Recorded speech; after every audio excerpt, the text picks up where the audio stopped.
Hello everyone, I'm Raghava, spoken English trainer. So the video is for you. You'll be definitely excited to see this video. So please hold on and keep watching this video. This is highly useful for you if you are a beginner. Okay? This video will be very helpful for you. Okay? So now topic ఏంటంటే మీకు English అర్థమైనా కూడా మాట్లాడలేకపోతున్నారా? Moreover రాయడం ద్వారా కాకుండా మాట్లాడడం ద్వారా spoken English skills improve చేసుకోవచ్చు అని మీరు నమ్ముతున్నారు. అలా అయితే ఈ వీడియో మీకోసం ఇంకేం లేదు. ఓకే, ఇప్పుడు ఏంటంటే చాలామంది రాస్తూ పోతూ ఉంటారండి. ఇప్పుడు ఏంటంటే సో ఇప్పుడు మీరు ఏదైతే హెల్పింగ్ వర్బ్స్ ఇంపార్టెంట్ అని నా ఫస్ట్ వీడియోలో మీకు చెప్పాను. ఆ హెల్పింగ్ వర్బ్స్ నేర్చుకునే ప్రాసెస్లో కూడా చాలామంది subject plus V1 plus object, do plus subject plus V1 plus object, ఇలా ప్లస్లు మైనస్లు లేకపోతే ఫస్ట్ పర్సన్లు, సెకండ్ పర్సన్లు, థర్డ్ పర్సన్లు ఇలా నేర్చుకుంటూ పోయి they can never learn anything. Finally they will be in a confusion again. Fine, ఇప్పుడు మీరు సెంటెన్స్ ఏదైనా మాట్లాడాలంటే సపోజ్ మీతో ఎవరైనా ఇంగ్లీష్లో మాట్లాడినప్పుడు మీరు వెంటనే రెస్పాండ్ అయ్యేలాగా ఉండాలే తప్ప ఆగండి నాకు సెంటెన్స్ ఫ్రేమింగ్ వచ్చు, అది ఒక నిమిషం టైం ఇస్తే నేను సెంటెన్స్ మైండ్లో ఫ్రేమ్ చేసుకొని పేపర్ మీద రాసుకొని బై హార్ట్ చేసి చెప్తా అంటే అస్సలు బాగోదు కదా. అందుకే డోంట్ రైట్ అండి, because when you write you get much time, so you can recollect the words and write. But when you speak you get very short span of time. ఈ short span of టైంలో English ఫ్లూయెంట్గా మాట్లాడేయాలంటే you need to have better practice and speaking. So don't run after writing always. Okay, ఎప్పుడు paper రాస్తూ నేర్చుకోవడానికి అదొక difficult process. You can never learn anything. Okay, నా ఇప్పుడు ఏంటంటే అసలు ఏది రాయించకుండా మీకు ఫస్ట్ పర్సన్ చెప్పను, సెకండ్ పర్సన్ చెప్పను, థర్డ్ పర్సన్ చెప్పను, అసలు ఈ టెక్నికల్ వొకాబులరీ అంతా వదిలేద్దాం. సబ్జెక్ట్, ప్రొనౌన్, ఆబ్జెక్ట్స్ ఇవన్నీ కూడా వదిలేద్దాం. ఓకే, జస్ట్ నేను మీకు నేర్పానంటే you should be aware of only verb forms. Verb 1, verb 2, verb 3 అంటారు కదా. గో, వెంట్, గాన్, అది ప్రజెంట్ పార్టిసిపుల్ లేకపోతే పాస్ట్ పార్టిసిపుల్, ఈ టెక్నికల్ వర్డ్స్ అని వదిలేయండి. Verb form 1, verb form 2, verb form 3 ఇంతవరకు నాలెడ్జ్ ఉంటే సరిపోతుంది. Go, went, gone, come, came, come. Take అనేది ఏమంటారు పాస్ట్లో? Do you know? Take, took, take అని అంటారు. ఈ మాత్రం ఐడియా ఉంటే I can easily teach you. ఇది కూడా లేకపోతే I can't teach, I'm very sorry. So ఇప్పుడు ఏంటంటే very easily how to learn అనేది నేను మీకు నేర్పిస్తాను. Okay, so I welcome person here. So please.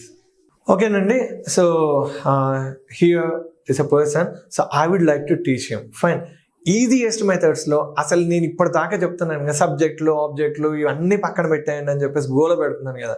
అసలు నేను మీకు నేర్పించగలనా లేదనేది ఇప్పుడే చూద్దాం. నేను ఏది రాయించను. ఓకే, సో ఈ సార్తో కూడా ఇప్పుడు ఏం రాయించట్లేదు నేను.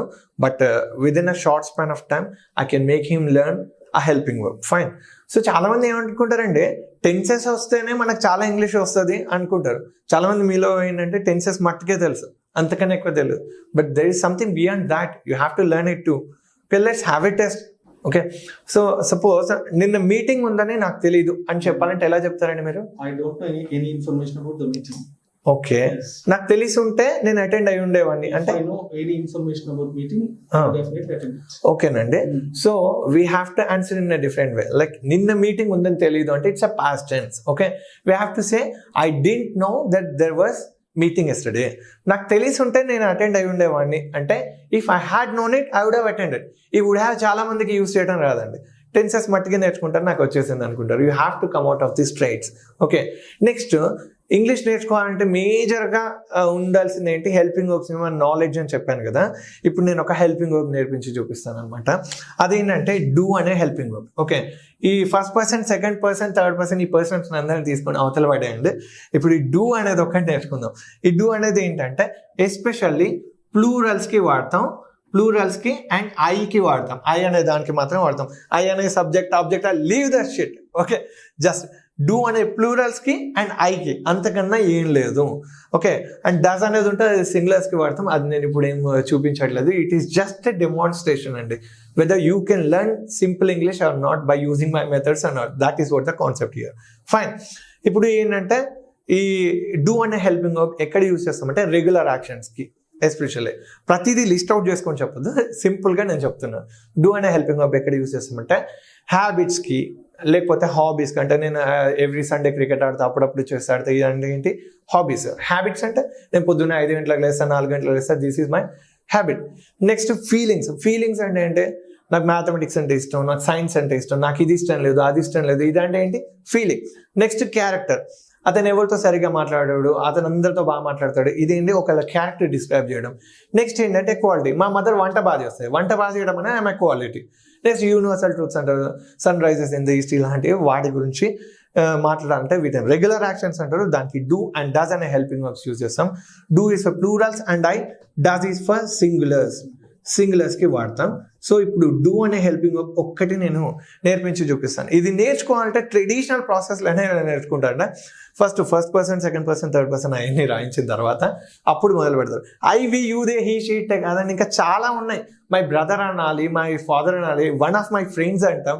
ఇలాంటి ఎలా యూజ్ చేయాలో కూడా తెలియాలి. Okay, don't stick on to these 7 things. Okay, I, we, you, they, he, she, come out of this traits first. Fine. So ఇప్పుడు ఏంటంటే మనం యూజ్ చేసే మెయిన్ వర్బ్, ఇక్కడ మెయిన్ వర్బ్ అని కూడా నేను మెన్షన్ చేయగలదు, ఐఎమ్ సారీ. ఇక్కడ మనం యూజ్ చేసే వర్బ్ ఫామ్ V1 యూజ్ చేస్తామండి ఈ రెగ్యులర్ యాక్షన్స్కి. సో డూ ఒకటి ఎలా చెప్తాం అనేది చెప్తాను.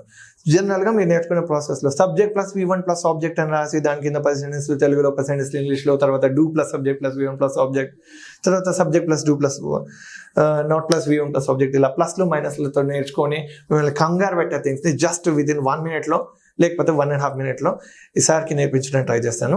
Okay, now the stop watch is in 0, right? So నేను ఇప్పుడు తెలుగులో ఒక సెంటెన్స్ చెప్తాను, ఇంగ్లీష్లో కూడా నేనే ట్రాన్స్లేట్ చేస్తాను. నేను ఇంగ్లీష్లో ఎలా అంటున్నానో మీరు అలాగే అనండి. తెలుగులో మాట్లాడేది మీరు రిపీట్ చేయక్కర్లేదు. నేను అడిగినప్పుడు సొంతంగా ట్రాన్స్లేట్ చేయండి, సరిపోదు. ఫైన్. సో నేను రిపీట్ అన్నప్పుడే మీరు రిపీట్ చేయండి. So till then please wait. Fine. So let me start my stop watch అండి. 0లో ఉంది. నేను రోజు కాలేజ్కి వెళ్తాను అంటే ఏమంటామండి? I go to college daily అంటాం. రిపీట్. నేను రోజు కాలేజ్కి వెళ్ళాను అంటే wait, I don't go to college daily అంటాం. Repeat. I don't go college daily. Go to college daily. నేను రోజు టీవీ చూస్తాను అంటే ఐ వాచ్ టీవీ డైలీ అంటాం. Repeat. I watch TV daily. నేను రోజు టీవీ చూడను అంటే wait, I don't watch TV daily అంటాం. Repeat. I don't watch TV daily. నేను రోజు క్రికెట్ ఆడతాను అంటే ఏమంటాం? I do play cricket daily. నేను రోజు క్రికెట్ ఆడను అంటే I don't play cricket daily. That's it. Next, నువ్వు రోజు కాలేజ్కి వెళ్తావా అని అడగాలి అంటే వేరే వాళ్ళని wait, do you go to college daily అంటాం. Repeat. Do you go to college daily? నువ్వు రోజు కాలేజ్కి వెళ్ళామంటే డోంట్ యాడ్ చేస్తాం. Okay, don't you go to college daily. Don't you go college daily? Go to college daily. Okay, చేస్తావా అంటే do you, చేయవంటే don't you. Okay, నువ్వు రోజు టీవీ చూస్తావా అంటే do you watch TV. daily? నువ్వు రోజు టీవీ చూడమంటే wait, don't you watch TV daily.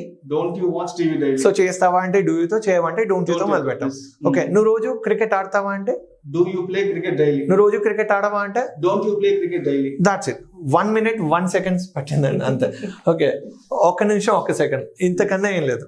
Okay, ఇప్పుడు ఇదే ప్రాక్టీస్ ఇంకో పావుగంట 20 నిమిషాల్లో చేస్తే ఈ 4 patterns చేస్తాను, చేయను, చేస్తావా, చేయవా అనే ప్యాటర్న్స్ లో ఒక 100 sentences అయినా మీరు ట్రాన్స్లేట్ చేయగలుగుతారా లేదా? ఇదే 100 sentences ని తెలుగులో 100 రాసి ఇంగ్లీష్లో 100 రాస్తే మీకు ఈజీగా గంటన్నర పట్టుద్ది, అవునా కదా? So do you find this method good? Yes, I'm fine. Okay, and thank you very much for attending this. You can go. Okay friends, this is how you have to learn. It is very very simple and it is very simple than you expect, than you imagine.